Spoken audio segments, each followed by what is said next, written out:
অপরাধী শুধু জুলাই গণহত্যা না, এর বাইরে অনেক বিচার পাওনা হয়ে আছে।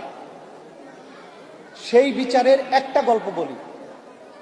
একজন আসামি আছে যার ব্যাপারে আমরা তদন্ত পেয়েছি যে নিজের হাতে মাথায় গুলি করে 1030 জন মানুষকে সে হত্যা করেছে,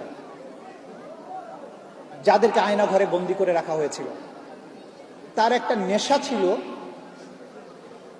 বন্দীদেরকে যখন চোখ হাত পা বেঁধে বুড়িগঙ্গা নদীতে নিয়ে যায় নৌকার মধ্যে, গুলি করতো, যখন গুলি করে লাশটা নদীতে ফেলতো, সেই সময় গুলিটা সে হাত দিয়ে মাথার কাছে নিয়ে করত। আমি জিজ্ঞাসা করলাম সেটা কেন? জবাব হচ্ছে যে উনি গুলি করার পরে নিহত ব্যক্তির মগজ এবং রক্ত ছিটে এসে যখন তার হাতে লাগতো, গরম লাগতো, তখন তার মধ্যে ফিলিংস আসতো।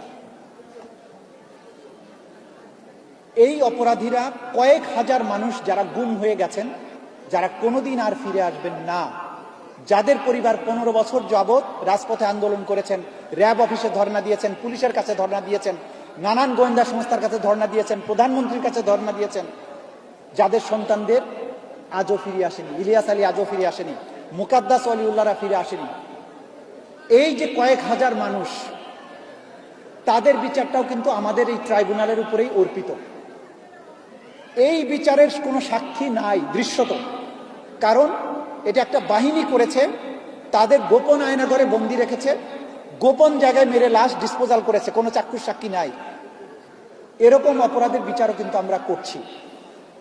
সুতরাং কোন রাজসাক্ষী দিয়ে আমরা কি অর্জন করতে চাই, দয়া করে এটা আপনারা প্রশ্ন করবেন না। এটা আমরা জানি কোথায় কি প্রমাণ করতে হবে। আমি শুধু বলবো, আমাদের প্রতি আস্থা রাখবেন। আমরাও আপনাদেরই সন্তান, আপনাদেরই ভাই, আপনাদের বিপ্লবের অংশীদার, আপনাদের শোকের অংশীদার, আপনাদের আনন্দের অংশীদার, আপনাদের আবেগের অংশীদার। আমাদের কাজটি করতে দিন।